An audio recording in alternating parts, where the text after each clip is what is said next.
అంత్యాక్షరి పద్యాల మీద మీరు గట్టి కృషి చేస్తున్నట్టుగా విన్నాను నేను. దాని గురించి మీరు ఏదన్నా కొంచెం విషయాలు చెప్పండి.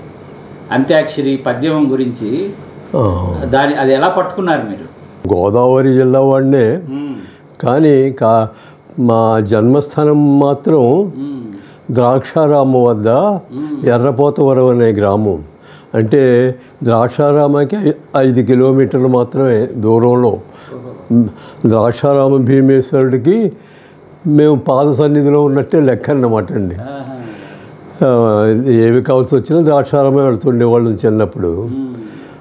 తర్వాత ఉద్యోగరీత్యా ఎన్ని చోట్లకి తిరిగినా కానీ పదవీ విరమణ చేసిన తర్వాత మాత్రం కాకినాడలోనే స్థిరపడ్డాము. ఏ ఉద్యోగం చేశారు మీరు?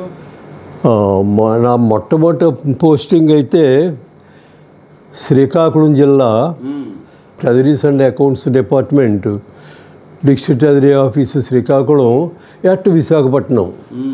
అంటే శ్రీకాకుళంలో అప్పటికి జిల్లా అయితే కొత్తగా బైఫర్కేట్ అవి ఉనికిలోకి వచ్చింది, కానీ బిల్డింగ్స్ ఇవన్నీ అక్కడ లేకపోవడం వల్ల మొట్టమొదట్లో శ్రీకాకుళం జిల్లాకు సంబంధించిన ఆఫీసులన్నీ కూడా వైజాగ్లోనే ఉండేవి. అలాగే వైజాగ్లోనే నా మొదటి ఉద్యోగ జీవితం ప్రారంభించానన్నమాట అండి. తర్వాత 3 సంవత్సరాలు అనంతరం అక్కడ నాగావళి ఒడ్డున కలెక్టర్ ఆఫీసు, జిల్లా ట్రెజరీ బిల్డింగ్స్ కట్టారు. అక్కడ జాయిన్ అవ్వాం. మొత్తం ఆఫీసులన్నీ మార్చారు, మేము వెళ్ళిపోయాం. పునఃప్రారంభం అదన్నమాట అండి. ద్రాక్షారామం నుంచి కాకినాడకు వచ్చారు. కాకినాడ మా అత్తవారి ఊరండి. అదే నాకు ముఖ్యమైన విషయం కాకినాడ గురించి చెప్పాలంటే. అప్పట్లో కాకినాడలో ప్రవేశించాలంటే ఉప్పుటేరు దాటి రావాలి. ఆ ఉప్పుటేరు దాటడానికి అప్పుడు ఈ వంతెన లేదు. ఆ నీళ్లలో తడుచుకుంటూ కాళ్ళ బూటు కానీ జోడు కానీ తడిచిపోతూ అలాగే వచ్చేవాళ్ళు. ఆ గడియార స్తంభం ఉండేది ఆ ఉప్పుటేరు మీద. ఆ నీటిలో తడుస్తున్నటువంటి ఇనప వంతెన అనుకోవాలి దాని మీద నడిచి వచ్చేవాళ్ళు. దాని మొదట్లోనే పెద్ద గడియార స్తంభం ఉండేది. అటువంటివన్నీ పోయే ఇప్పుడు అంతా నూతన ఇది. అంటే కాకినాడ గురించి చెప్పాలంటే ఎన్ని విధాలైనా చెప్పొచ్చు. రాజకీయ పరంగా ఇక్కడ ఉన్నాయి, సాహిత్యపరంగా ఉన్నాయి. సాహిత్య ప్రవేశం ఎప్పుడు జరిగింది? అంటే ఈ పద్యం రాయాలన్న ఇది ఎక్కడి నుంచి వచ్చింది? నాకు చిన్నప్పటి నుంచి కూడా పద్యం అంటే ఇంట్రెస్ట్ అండి.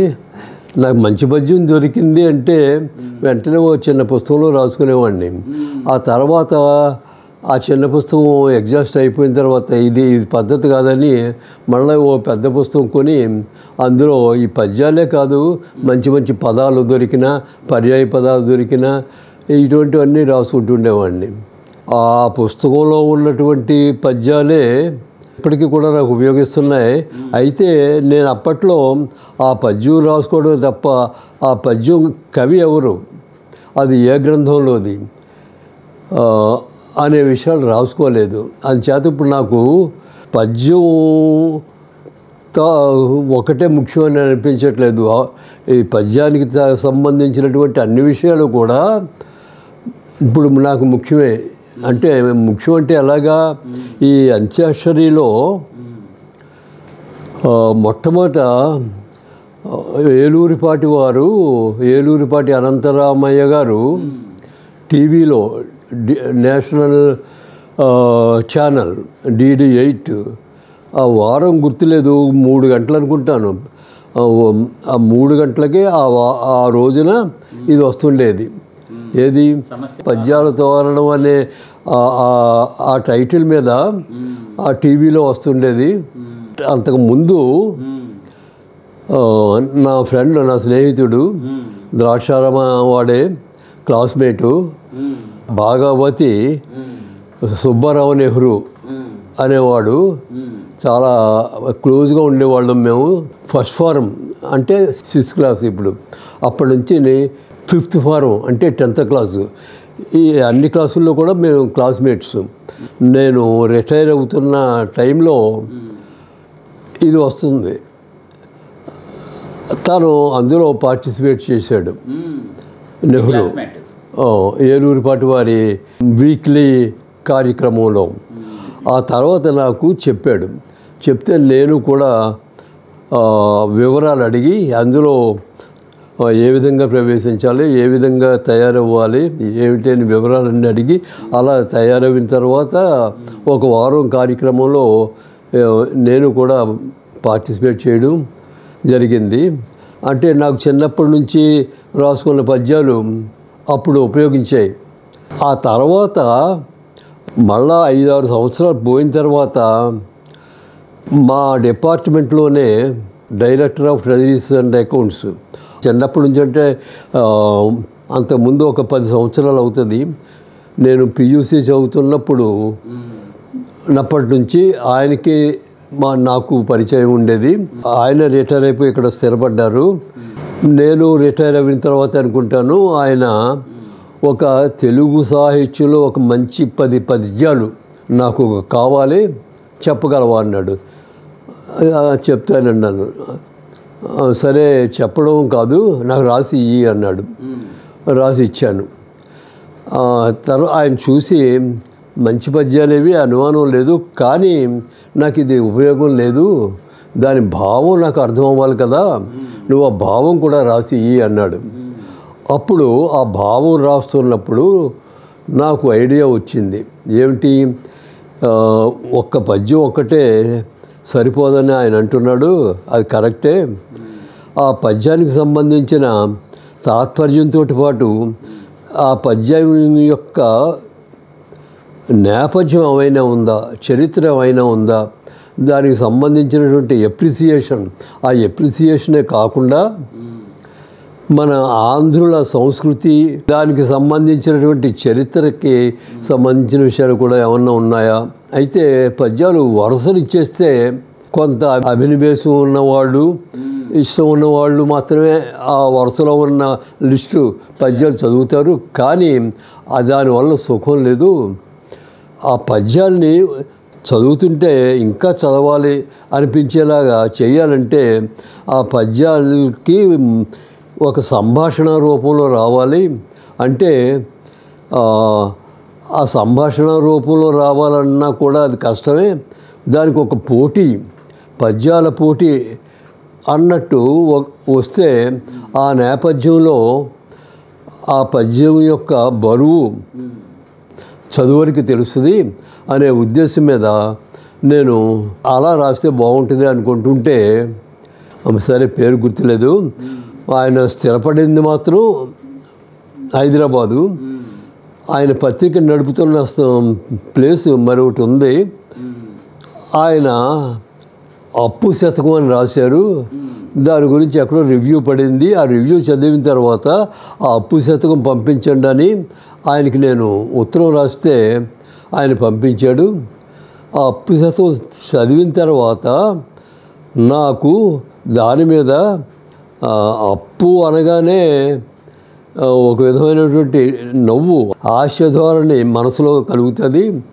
దాని మీద శతకం రాయడం ఏంటి, శతకం రాసి ఒప్పించడానికి ప్రయత్నం చేయడం ఏంటి అనుకుంటూనే దాని మీద నేను రివ్యూ కాదు, నా మనసులో తోచిన విషయాలన్నీ రాస్తే అది A4 సైజులో 2 పేజీలు ఎంతో వచ్చినట్టు ఉంది ఆ ఉత్తరం. ఆయన పంపించాను. పంపిస్తే ఆయన మీరు నా పత్రికకి ఏమన్నా రాస్తే బాగుంటుందండి, మీ ఉత్తరం చదివిన తర్వాత మీరు ఇదివరకు ఏమన్నా రాసారా ఏమిటి, నా పత్రిక ఏమన్నా రాస్తారా అని అడిగారు. నేను ఇంతవరకు ఏం రాయలేదండి, నాకు ఆ రచన వ్యాసంగం అనేది జరగలేదు. సాహిత్యంలో తెలిసింది నేను ఎవరికైనా చెప్పాలనుకుంటున్నది ఏమైనా ఉంది అంటే పద్యమే, ఆ పద్యం గురించే చెప్పాలి. అయితే ఆ పద్యం గురించి చెప్పడంలో నేను దాన్ని ఏదో విధంగా మీకు నచ్చే విధంగా రాయగలనేమో అనుకుంటున్నాను, రాసి పంపించమంటారా అని అడిగితే సరే మీరు ఏవైతే రాయాలనుకుంటున్నారో అదంతా రాసి మొత్తం అంతా కలిపి పంపించండి అన్నారు. మొత్తం అంతా కలిపి రాసి పంపించడానికి నాకు చాలా కాలం పడుతుందండి, నేను ఎంతో కొంత రాసి పంపిస్తాను, చూసిన తర్వాత మీరు రాయమంటే అప్పుడు కంటిన్యూ చేద్దాం అంటే అలా కాదు 100 పేజీలు రాసి పంపించండి అన్నారు. ఆయన ఎవరు? ఉమ్మెత్తల. ఆయన నడిపే పత్రిక ఏమిటి? అక్షరాంజలి. నేను అందులో పడుతుంది అని కూడా నేను అనుకోలేదు. ఆయన అడిగారు కాబట్టి పంపిద్దాం. నేను రాసింది పత్రికలో పడేంత యోగ్యతగా ఉంటుందో లేదో అని అనుమానిస్తూనే 50 పేజీల వరకు రాసి చూద్దామని అనుకుని 50 పేజీలు కూడా రాయలేక 30 పేజీలు రాసి పంపించాను ఆయనకి. ఆయన మీరు ఏ నెలకు ఆ నెల ఖచ్చితంగా 15 పేజీలు రాసి పంపించగలరా? పంపించగలను అంటే నేను నా పత్రికలో మొదలు పెడతాను అన్నారు. అంటే 15 పేజీలు రాసి పంపించడం సమస్యేనండి నాకు, అయినా కానీ ప్రయత్నం చేస్తాను అని చెప్పి రాసి పంపించిన తర్వాత 3వ నెలలో అనుకుంటాను ఆయన వేయడం మొదలుపెట్టారు. అది జనవరి 2016 పత్రిక అక్షరాంజలి. అందులో మొట్టమొదటిసారిగా నా సీరియల్ ధారావాహిక పద్యాల తోరణ అంత్యాక్షరి క్రీడా విన్యాసాలు అనే టైటిల్తో అది రావడం మొదలైంది. 7 సంవత్సరాలు నడిచింది. ఆ నడకలో పద్యాల పోటీ కూడా ఎంతమంది మొట్టమొదట 32 మంది పార్టిసిపెంట్స్, పోటీదారులు. ఆ 32 మందిలో ఆచార్యులు అంటే లెక్చరర్స్, ఉపాధ్యాయులు, విద్యార్థులు, వీరే కాకుండా ఉద్యోగస్తులు, వ్యాపారస్తులు, గృహిణీమణులు, హై స్కూల్ విద్యార్థులు, అప్పర్ ప్రైమరీ స్కూల్ విద్యార్థులు, ప్రైమరీ స్కూల్ ప్రాథమిక పాఠశాల విద్యార్థులు, అలాగే అన్ని కులాల వారు, బ్రాహ్మణులు, క్షత్రియులు, నాన్ బ్రాహ్మిన్స్, ఆది ఆంధ్ర సోదరుల, దళిత సోదరుని కూడా అందులో పెట్టాలి. అలాగే అన్ని కులాలు రావాలి, అన్ని వర్గాలు రావాలి. ఎంచేతంటే నా అనుభవంలోకి వచ్చింది ఏమిటంటే పల్లెటూరులో ఉన్నప్పుడు పశువుల కాపరులు కూడా పద్యాలు చదవడం నేను వినడం అనుభవంలో ఉంది. అయితే పల్లెటూరు నుండి పట్నం వచ్చిన తర్వాత పద్యం వినబడదేమో అనుకునేవాడిని. అంటే అనుకోవడం ఏమిటి, నాకు మొట్టమొదటిలో పద్యం సంబంధించిన కార్యక్రమాలు రావడం కానీ ఇటువంటివి ఏం జరగలేదు. కానీ నేను ఒకప్పుడు ఆటోలో వెళుతుంటే ఆటో డ్రైవరు పద్యం అందుకున్నాడు. పద్యం అందుకున్నప్పుడు 1-2 పద్యాలు అయిన తర్వాత ఇంకో పద్యం ఏదో అందుకున్నాడు. ఆ పద్యం నాకు వచ్చిననుకుని నేను మొదలుపెట్టాను. అతను ఆగిన తర్వాత నేను మొదలు పెడితే ఆ పద్యం నాకు పూర్తిగా రాలేదు. మళ్ళీ తనే అందుకున్నాడు. అంటే ఏమిటి, పల్లెటూరులోనే కాదు పట్టణంలో కూడా విద్యా విషయాలకు సంబంధం లేనటువంటి వృత్తుల వాళ్ళు కానీ కులాల వారు కానీ ఆ వర్గీయులు కూడా పద్యాన్ని వాళ్ళు వదలలేదు. అంటే పద్యం అందరి నోళ్ళల్లో కూడా నానుతూనే ఉంది ఈ తెలుగుదేశంలో. కాబట్టి ఆ అన్ని వర్గాల వారు ఉండాలి అని చెప్పి నేను ఆ 32 మంది పోటీదారుల గురించి చెప్తున్నాను కదండి. అన్ని వర్గాల వారు ఉండాలని నా ఉద్దేశం కదా అని చెప్పాను కదా. అయితే నిరక్షరాస్యులు, విద్య లేని వారు కూడా పద్యం చదవగలరు. ఎవరు? ఒక ఇంటిలోని గృహిణి కూడా పద్యం చదవగలదు. ఎలాంటి పద్యాలు? నా పోటీదారులో నిరక్షరాస్యులు అని చెప్పాను కదండి. అయితే నిరక్షరాస్యులు నిజంగానే ఉన్నారు. మా ఇంటి వెనకాలే మెరింటి లచ్చన్న గారి తల్లి పేరమ్మ, ఆవిడ ఏమి చదువుకోలేదు. స్వాతంత్ర భారత సమరం అప్పట్లో ఉండే మనిషి ఆవిడ. కాబట్టి ఆ రోజుల్లో పండితులే కాదు, స్వాతంత్ర కాంక్ష కలిగినటువంటి అన్ని జాతుల వారు, అన్ని వర్గాల వారు కూడా ఆ సమరంలో పాల్గొన్నవారే కదా. అప్పట్లో అదేంటి కొన్ని నాటకాలు, గాంధీ విజయం అనే నాటకం, గాంధీ ఆస్థానికి పేరు గుర్తు రావట్లేదు, ఆయన రాసింది అనుకుంటాను. ఆ నాటకం గాంధీ ఆస్థాన కవి ఉండేవాడా? గాంధీ ఆస్థాన కవి అంటే తెలుగు నాటకం, గాంధీ విజయం అనే నాటకం. అంటే ప్రతి భాషలో గాంధీకి ఒక ఆస్థాన కవి ఉంటాడా? కాదండి, ఆయనకి మన తెలుగు వారే అభిమానంగా ఇచ్చినటువంటి బిరుదు. గాంధీకి ఒక ఆస్థానం ఉండడం, ఆ ఆస్థానంలో కొంతమంది కవులు ఉండడం, ఇవేమి లేదు, అది జరగలేదు. కానీ అందులో ఆవిడ భారతమాత అంటే ఏం మాట్లాడక్కర్లేదు. కానీ ఆవిడ అన్ని పాత్రలు కూడా వింటూ ఉండేది, రిహార్సల్లో ఉన్నవ్వండి, స్టేజ్ మీద ఉన్నవ్వండి.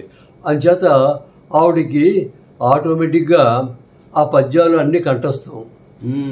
అలాగే స్వాతంత్ర సమరం ఆ ఊపులో అందరూ కూడా ఎన్నో దేశభక్తి సంబంధించినటువంటి పద్యాలు, పాటలు కూడా పాడుతుండేవారు. అవి కూడా ఈవిడికి అప్రయత్నంగా వచ్చాయి. ఎలాగా?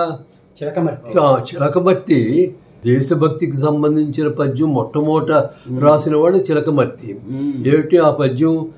భరత ఖండంబు చక్కని పాడియావు, హిందువులు లేగదూడన ఏడ్చుచుండా, తెల్లవారు పితుకుచున్నారు మూతులు బిగియబట్టి. ఆ పద్యం అప్పట్లో రానివారు ఎవరు లేరని చెప్పవచ్చు.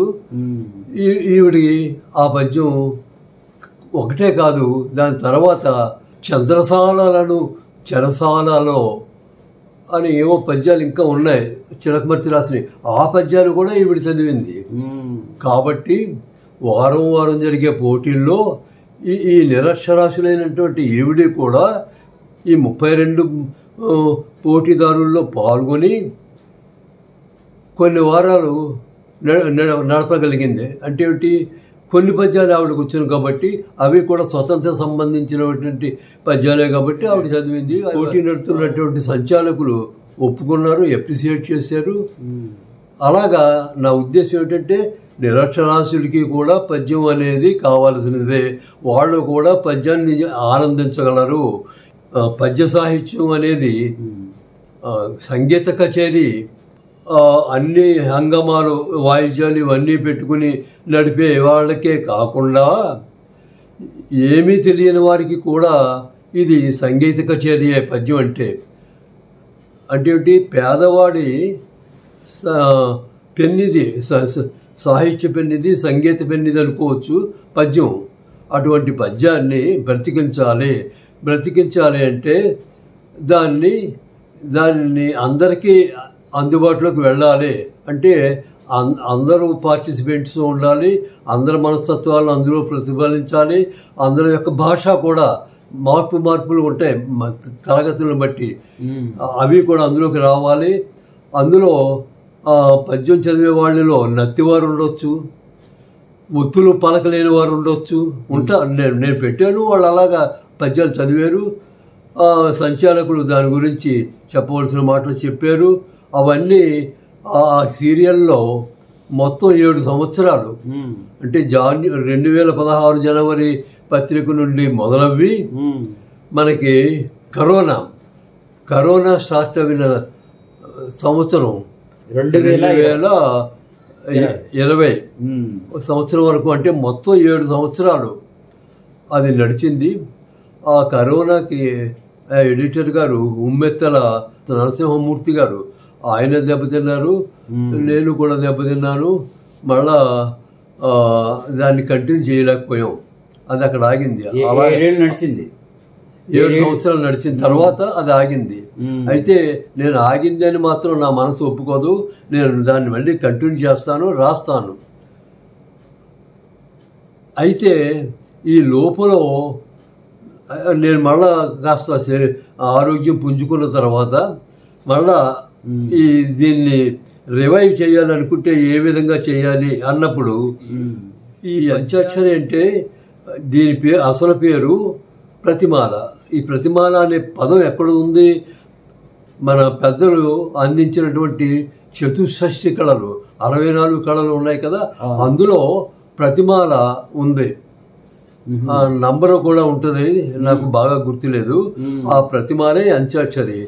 ఈ అంత్యాక్షరినే మన చిన్నప్పుడు, అంటే మా చిన్నప్పుడు మా పెద్దలు, అంటే మా నాన్నగారు కావచ్చు, వారి సహచరులు కావచ్చు, వాళ్ళు మానాటి కుర్రవాళ్ళు 5, 6 తరగతులు 7, 8 తరగతులు చదువుతున్న కుర్రవాళ్ళని గుడి వద్దకు రప్పించి వేసవ సెలవుల్లో తోక పద్యాలు అనే పేరు మీద మా చేత పద్యాలు చదివించేవారు, పోటీ పెట్టేవారు, నెగ్గిన వాళ్ళని ఉత్సాహపరిచేవారు.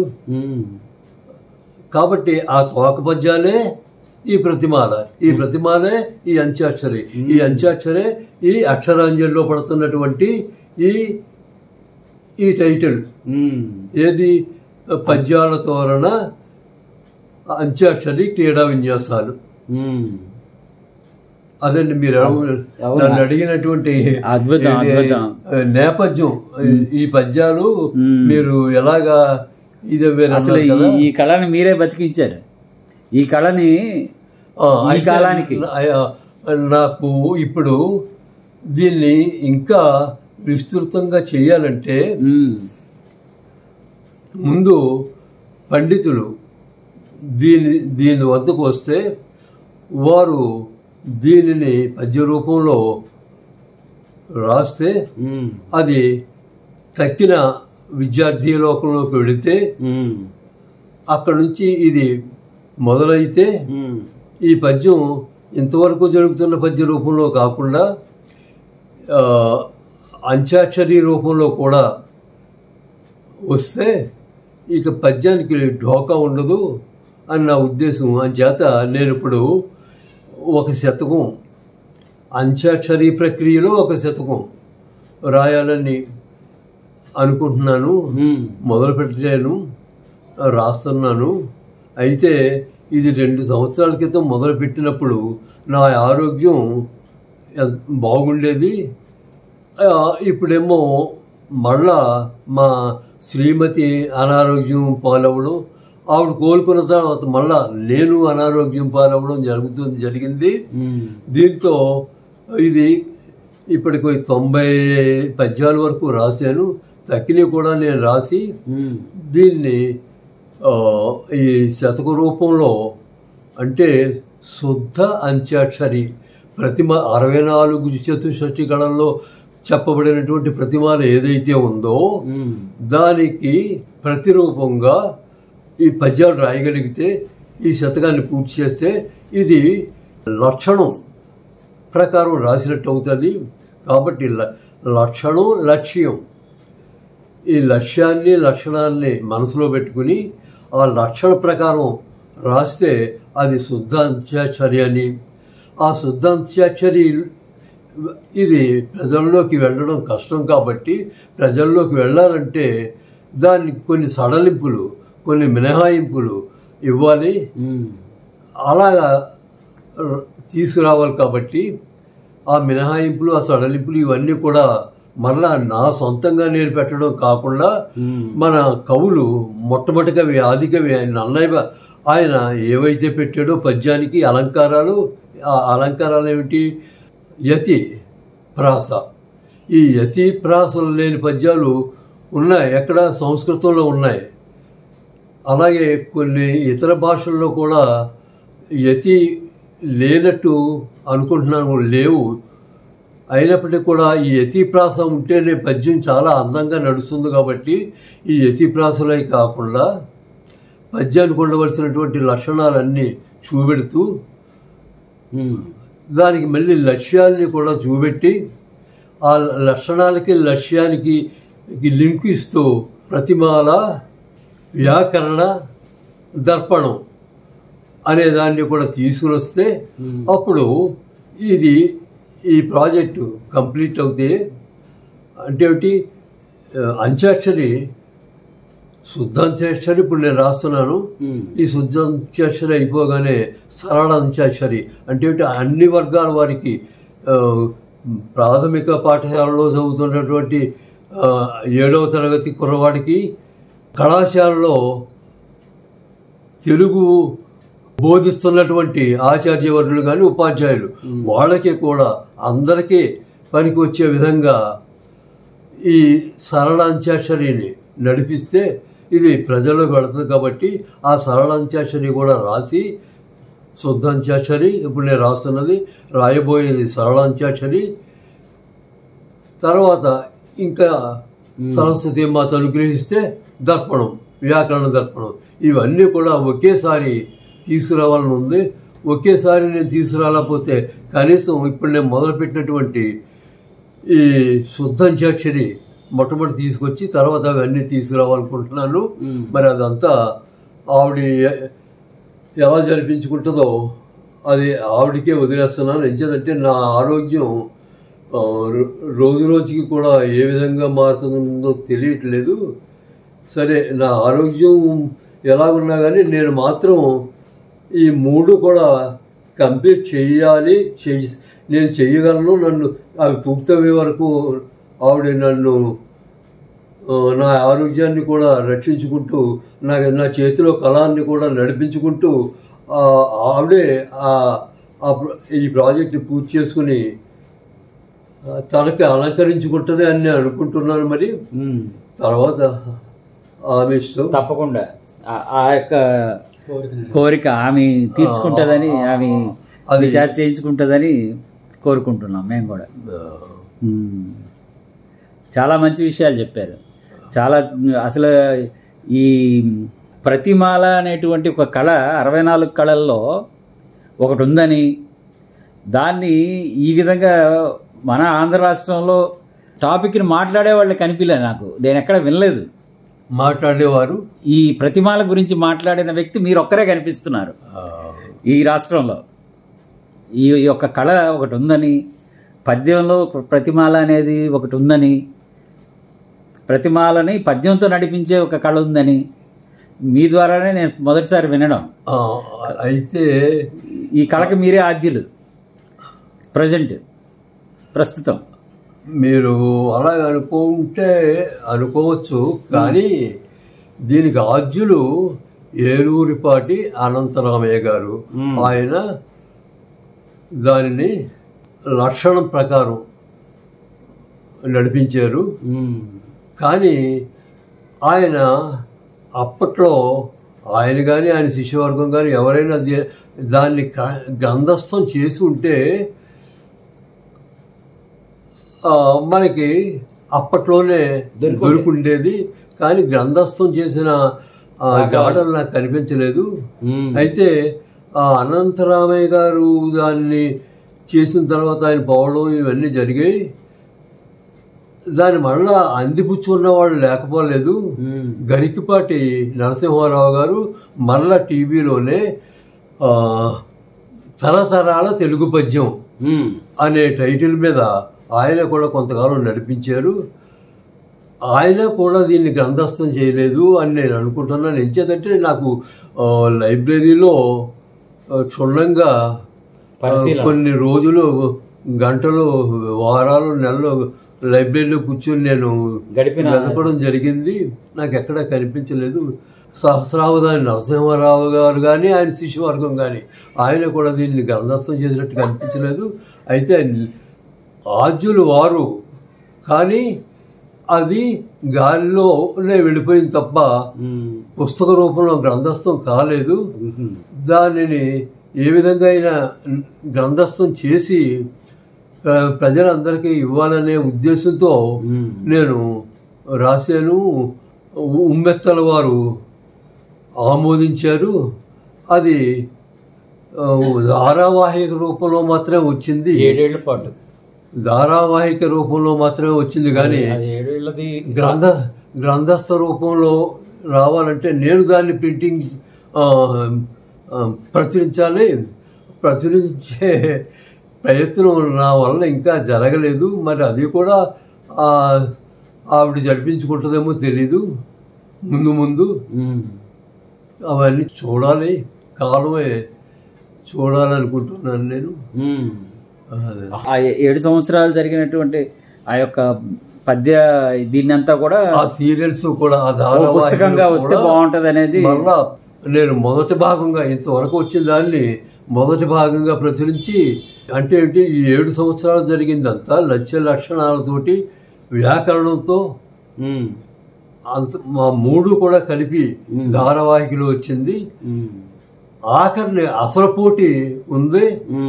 ఓ సంవత్సరం లేక 6 నెలల్లో జరుగుంటే ఆ పోటీ నేను కూడా అందులో రాసి ఉంటే అది పూర్తవును. ఆ పోటీయే జరగలేదు. పోటీ జరగడానికి ముందు నేపథ్యం ఏదైతే కావాలో అదంతా జరిగింది, పోటీ జరగలేదు. అంటే అక్కడితో ఆగింది. అంచేత ఇప్పుడు ఆ పోటీకి సంబంధించినటువంటి విషయాలు కూడా రాసి అది 2వ భాగంగాను, ఇంతవరకు ధారావాహికంగా వచ్చింది మొదటి భాగంగాను ప్రచురించాలని మాత్రం మనసులో ఉంది. అది ఎంతవరకు జరుగుతుందో చూడాలి. అదన్నమాట. చాలా సంతోషం అండి. ఈరోజు మీ దగ్గర చాలా కొత్త విషయాలు విన్నాను నేను. చాలా ఆనందంగా ఉంది. ఈ ప్రక్రియలో మొట్టమొదట మీ దగ్గరే విన్నాను అని మీరు అంటున్నారు. అయితే 64 కళల్లో ఒక కళ అనేటువంటి, ఉదాహరణకి నేను చెప్తున్నాను, దస్తూరి గురించి నేను ఒక పుస్తకం రాశాను కదా. అవునండి. హస్తలేఖనం ఓ కళ అని చెప్పి, అది లిపి కళ. 64 కళల్లో ఒకటి లిపి కళ. అది నేను పుస్తక రూపంలో తీసుకొచ్చాను. అట్లా మీరు 64 కళలో ఒకటైనటువంటి ప్రతిమాలను మీరు పట్టుకున్నారు. కాబట్టి మీ ద్వారా అది వెలుగులోకి రావాలని నేను కోరుకుంటున్నాను. మరి మీరు శ్రమ తీసుకొని అంత దూరం నుండి వచ్చి ఈ పద్య ప్రక్రియ మీద మీకున్న ఇంట్రెస్ట్ లేకపోతే, మీకు అభిమానం లేకపోతే పద్య ప్రక్రియ మీద మీరు ఇంత దూరం రారు, నన్ను ఈ విషయాలన్నీ కూడా అడగరు. కాబట్టి నేను ఉమ్మెత్తల నరసింహారావు గారిని ఎలాగైతే తలుచుకుంటానో ఆ పద్యం మీద మీకు అభిమానం ఉంది కాబట్టి మిమ్మల్ని కూడా అదే విధంగా తలుచుకుంటూ, అవకాశం కాదు అవసరం ఉంది, అదృష్టం కూడా ఉంది. మీకు నా ధన్యవాదాలు తెలియజేస్తున్నాను. మాకు ఆశీస్సులు ఇవ్వండి. మీతో పూర్తిగా మాట్లాడిన తర్వాతే తెలిసింది నాకు ఇన్ని విశేషాలు ఉన్నాయి అనే విషయం. గతంలో ఎప్పుడూ తెలియలే. మనం ఎన్నోసార్లు కలిసాం. అవునండి. అంత్యాక్షరి పద్యాల వెనుక ఇంత శోధన ఉందా మీ దగ్గర అనేటువంటి విషయం ఈ ఇంటర్వ్యూ ద్వారా నేను తెలుసుకున్నాను. చాలా ఆనందంగా ఉంది నాకు. ఈసారి మరో నిర్మాణాత్మకమైనటువంటి పని పూర్తి చేసుకొని వద్దాం, మనం మళ్ళీ కలుద్దాం, మళ్ళీ మాట్లాడుకుందాం కొన్ని విషయాలు.